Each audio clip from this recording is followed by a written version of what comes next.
Welcome to the debate. When we think of a predator, we usually picture a wolf baring its teeth. It's loud, it's aggressive, and, well, the threat is incredibly obvious. Right, it's right in front of you.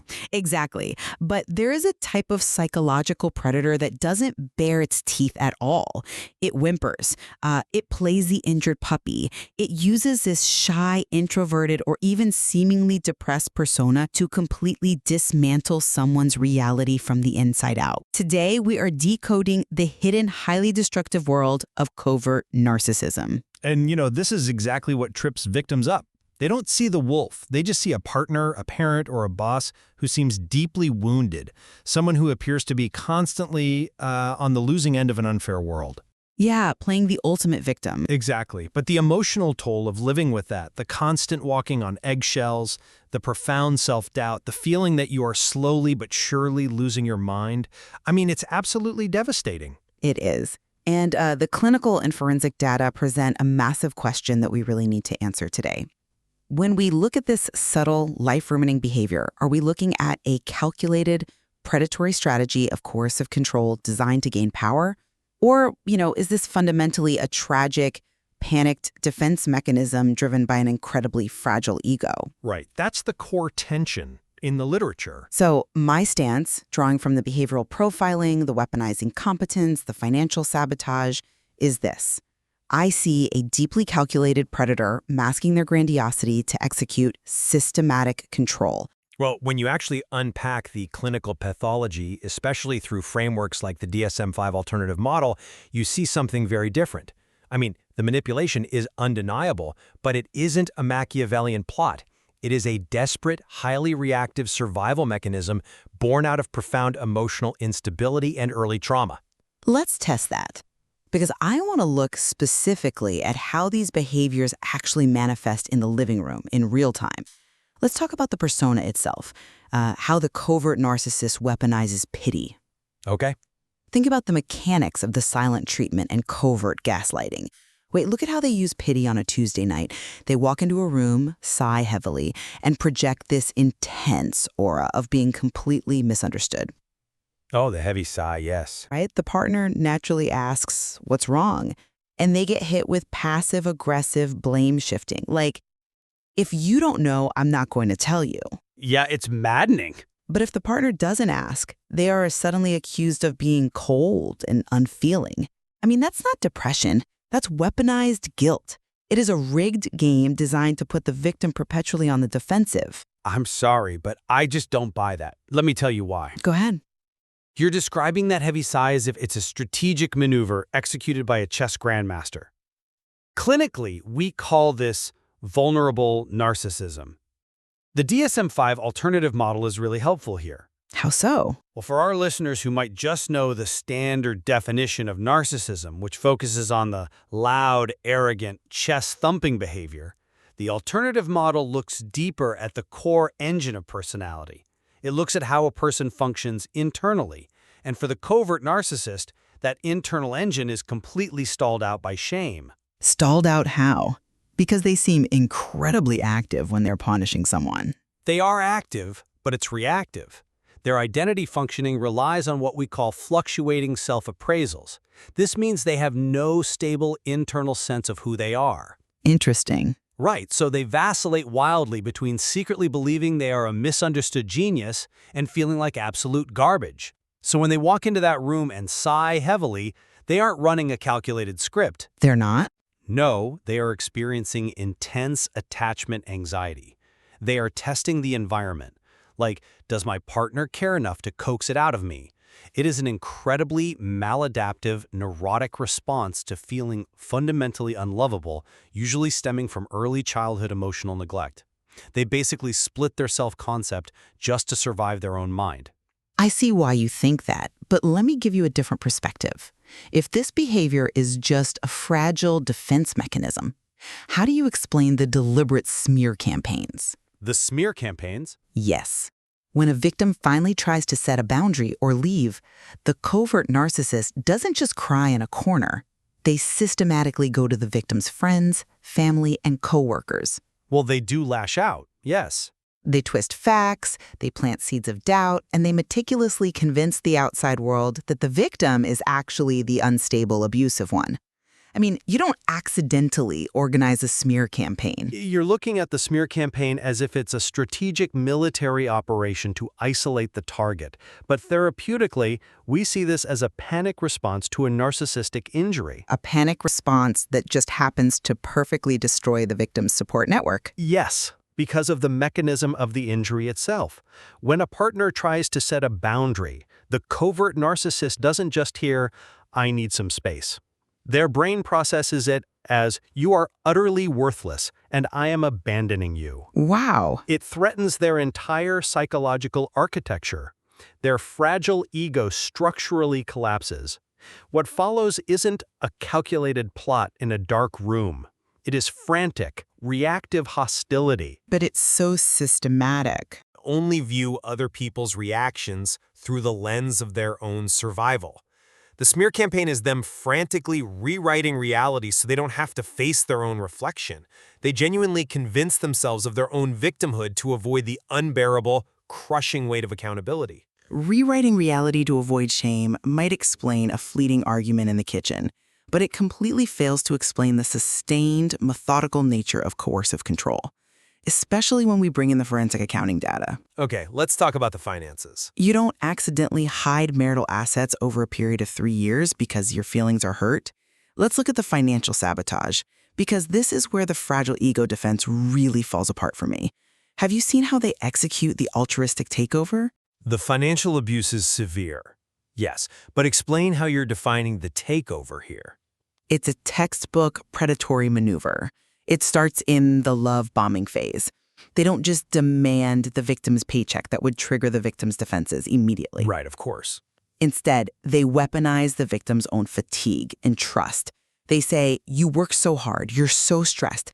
Let me handle the budget. Let me take this burden off your shoulders so you can just relax." And it sounds exactly like partnership. Exactly. But the moment the victim consents, the trap snaps shut. Over the next few years, the narcissist systematically closes individual bank accounts, consolidates marital capital, and eventually restricts the victim to an allowance. It's incredibly restrictive. We see cases where successful, high-earning professionals are suddenly having to provide physical receipts for a $20 grocery run. I mean, that requires immense, sustained calculation. That's a compelling argument. But have you considered that this financial hoarding is driven by the reliance on external validators? External validators? Yes. When you describe that level of financial control demanding receipts for groceries, it's horrifying. The loss of autonomy for the victim is profound. But we must accurately diagnose the motive behind why they do it. Well, it's control. It is. But consider our culture. We live in a culture that equates high net worth and consumer power with personal value. Because the covert narcissist lacks any internal self-esteem, their internal self is entirely hollow. They are a void. Okay, so they use money to fill it? Exactly. They inflate their ego through external symbols of prosperity and control. When they control the money, they aren't just trying to destroy the partner. They are desperately inflating their own empty ego through external symbols of power. It is a desperate obsession with extrinsic motivators because they have nothing inside. But the sheer complexity of their financial sabotage during a divorce goes miles beyond just clutching at external validators for self-esteem. When the victim finally files for divorce, the narcissist shifts from quiet control to active, punitive legal warfare. The legal battle is always intense, yes. They employ maneuvers like phantom income. And for listeners who aren't forensic accountants, break down what phantom income actually entails in this context. Sure, it is essentially the manipulation of business books to financially starve the spouse. The narcissist might prepay vendors for the next 2 years or put fake employees on a payroll. Oh, wow. Yeah, or use shell entities to artificially deflate their own business valuation. They make it look on paper like they are broke, all while siphoning the money out the back door. That is incredibly complex. Meanwhile, they weaponize the legal discovery process to execute a war of attrition. It will file motion after endless motion over a coffee table, just to bleed the victim's legal retainer dry. Right. You cannot execute a phantom income maneuver in a state of emotional panic. You cannot orchestrate a shell company because you have attachment anxiety.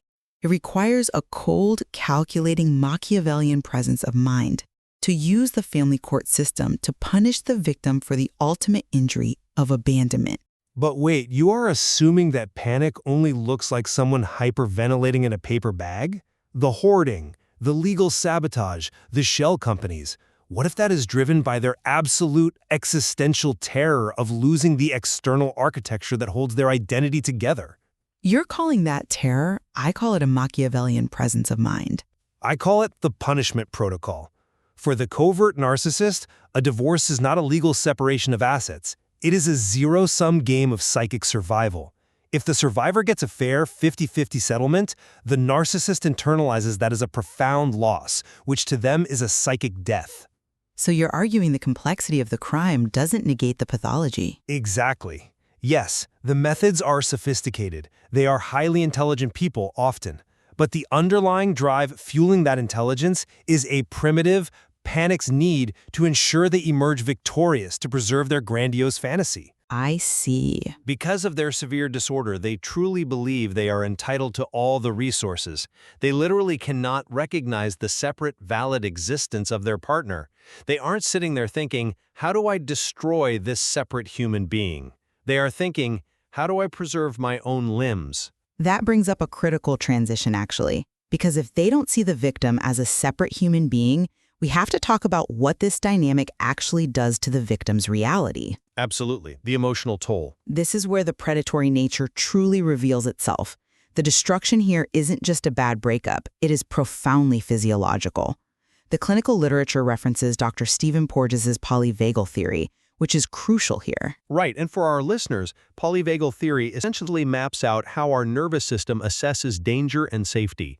It's our body's internal surveillance system. Exactly. And what the covert narcissist does is completely hack that surveillance system. The victim's autonomic nervous system becomes trapped in a chronic state of fight, flight, or freeze. It's exhausting. Imagine spending years walking on eggshells. The chronic stress of the emotional manipulation, the micro-insults disguised as jokes, the relentless blame shifting, it settles deep into the tissue of the body. It really does. Victims experience severe insomnia, hypervigilance, digestive issues, and profound exhaustion. And on top of that, they develop severe cognitive dissonance. Cognitive dissonance being that mental tension of holding two entirely contradictory realities at the same time. Yes, and the best metaphor for this is a pilot experiencing spatial disorientation in a storm. The pilot's instrument panel, which represents the abuser's words, is telling them the plane is flying perfectly level. But their body knows otherwise. Right. Their inner ear, their gut feeling, is screaming that they are in a nosedive. The covert narcissist appears so charming, so soft-spoken, and maybe socially anxious in public. But in private? In private, they are threatening, mocking, and destabilizing. They will have an explosive rage episode on a Tuesday, and on Wednesday, they will smoothly look at the victim and say, I never said that. You're imagining things. You're always so sensitive. They systematically dismantle the victim's trust in their own memory. I absolutely agree on the severity of the victim's trauma. The somatic symptoms you are describing, that feeling of a persistent knot in the stomach, the trembling hands before a simple conversation about what to have for dinner. Yeah, it's terrible. That is the body keeping the score of chronic relational trauma. The victim's internal radar is stuck on incoming missile. But we have to look at why this shared reality distortion happens. Okay, why? It isn't just the narcissist playing a magic trick. It occurs because the narcissist is projecting their own unbearable internal shame onto the victim. The victim's reality fractures because they are essentially acting as an emotional regulator for the abuser. They are absorbing the narcissist's deep-seated neuroticism and dysregulation. I hear that, but framing it as absorbing projection makes it sound so passive. Like, it makes it sound like the victim just happened to catch a cold from being too close to someone who sneezed. Well, it's not a cold, it's a severe pathology. But covert gaslighting is not a passive sneeze. It is active. It is deliberate. The abuser will use actual therapy language to pathologize the victim. That is a very common tactic, yes. They invert reality so that the victim's perfectly normal boundaries are labeled as cruelty. And even worse, the victim's trauma symptoms, the exhaustion, the anxiety, the reactivity that the narcissist caused, are then held up by the narcissist as proof that the victim is unstable. It's a vicious cycle. The abuser will sit in front of a marriage counselor or a family court judge and act perfectly calm, reasonable, and concerned, while the target is sitting there anxious, tearful, and terrified. The system rewards the narcissist's performance, misreading the victim's trauma as instability. That isn't just projecting shame. That is a strategic assassination of the victim's credibility. It is an assassination of credibility, but you have to look at the psychological mechanics behind the performance in that counselor's office. Which are? The covert narcissist doesn't have a stable core identity. So what do? They rely entirely on mirroring and mimicking socially acceptable behaviors to secure their mask. So they're faking it. That calm, concerned performance in front of a judge isn't a calculated psychopathic lie in the way we traditionally understand lying. Because of their empathy impairment and their grandiosity, they genuinely convince themselves in that very moment that they are the aggrieved, reasonable party. You think they actually believe it? Yes! This is a well-documented phenomenon known as the narcissistic delusion. They actually believe their own distorted narrative. But, does it matter if they believe it when the result is the total psychological imprisonment of the partner? It matters for our clinical understanding, yes. Because you're entirely right about how it paralyzes the victim. The cognitive dissonance is weaponized. Exactly. And the victim is taught that questioning the abuser's financial labyrinth or pointing out their emotional withholding is an attack on the relationship itself. The survivor is literally trained to distrust their own basic understanding of reality and rely entirely on the abuser's interpretation. And this is exactly what makes them so dangerous. They exploit the victim's best qualities. The literature highlights how many of these victims are highly driven, incredibly competent individuals. Often very empathetic people, too. Yes, but they carry deep-seated societal or family conditioning around being a supportive, trusting partner. The covert narcissist targets that exact conditioning. They hide their course of control through the language of care.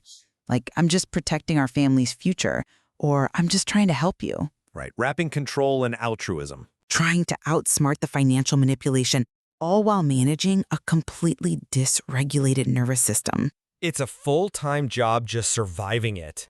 And the abuser relies heavily on the victim's fear of being labeled vindictive or a bitter ex to keep them compliant, even when the victim knows logically that they are being robbed blind. The sheer volume of this tactical maneuvering, from the financial pacing to systematically isolating the victim from their support network, it demands that we recognize the abuser's agency. Recognizing that agency is crucial for the victim's recovery, absolutely. The victim needs to know they were acted upon by a destructive force. But recognizing the underlying pathology is equally important for a comprehensive understanding of the disorder. Fair enough. When we look at the subtypes of narcissism, the vulnerable or covert variant is uniquely defined by overwhelming feelings of inadequacy. They have a core belief that they are fundamentally unappreciated by the world. Which leads to that constant resentment. Exactly. This constant, low-level, simmering resentment toward everyone around them. Their manipulation is often just a series of maladaptive coping mechanisms strung together to prevent a total psychological collapse. Such as? Take the passive aggression we talked about, the forgetting to do chores, the subtle micro-insults. This is the behavior of someone who is fundamentally too frightened and insecure to engage in direct adult conflict. They are terrified of exposure. But that doesn't lessen the damage. No, it doesn't make their behavior 1 ounce less destructive to the partner, but it shifts the paradigm. It moves us from viewing them as evil, omnipotent masterminds to viewing them as severely disordered individuals, trapped in a rigid, paranoid, and profoundly miserable psychological architecture. And that really brings us to the crux of it. Throughout this discussion, we've peered into the incredibly dark, often invisible mechanics of covert narcissistic abuse. My perspective remains firmly rooted in the outcomes and the strategy. The behavioral profiling side. Exactly. While the narcissist may indeed carry internal wounds and trauma, the sheer sophistication of their tactics demands that we view them through the lens of coercive control. Right. From the altruistic takeover of joint finances and deliberate phantom income maneuvers to the weaponized incompetence and covert gaslighting that keeps the victim in a constant state of autonomic dysregulation. Understanding this calculated predation is essential for survival. It is necessary for boundaries, yes. Victims need to know that they aren't crazy. They need to know that the financial fog is intentional and that they must utilize tools like forensic accounting, strict boundaries, and trauma-informed legal counsel to protect their sanity and their assets. Treating this purely as a tragic defense mechanism severely risks underestimating the abuser's capacity for deliberate harm. And my takeaway is this: recognizing the vulnerable, trauma-rooted, and highly anxious core of the covert narcissist does not excuse the abuse in any way. It doesn't give them a free pass. Glad we agree on that. Absolutely, but it provides a much more accurate, three-dimensional, clinical picture of what is actually happening in that living room. It explains why they construct such a rigid, destructive facade to survive their own unbearable feelings of inadequacy and shame. The internal chaos. Yes, understanding their high neuroticism, their intense fear of abandonment, and their fluctuating self-appraisal helps us understand that their behavior, while immensely destructive, is a desperate reaction to a perceived threat to their ego. They are projecting their own internal chaos onto their partner. And you think that helps the victim? I do. Recognizing this pathology is actually a powerful tool for victims. It allows them to depersonalize the abuse, to finally realize that the cruelty truly isn't about anything they did wrong, but about the narcissist's entirely broken internal world. The intersection of severe psychological vulnerability and highly sophisticated coercive control makes covert narcissism uniquely complex and incredibly dangerous to navigate. It really does. It is easily one of the most difficult relational dynamics to untangle for clinicians trying to treat it, for the family court system trying to legislate it, and most importantly, for the survivors trying to heal from it. There's definitely a lot to unpack. There is so much more to explore in the clinical literature and the forensic data regarding this topic, and we highly suggest our listeners continue to dive into the source material to fully grasp the nuances of this dynamic. We leave it to you, the listener, to draw your own conclusions about intentionality versus pathology. But remember, the next time you encounter someone playing the injured puppy, ask yourself if you're actually looking at the wolf. Thank you for joining us.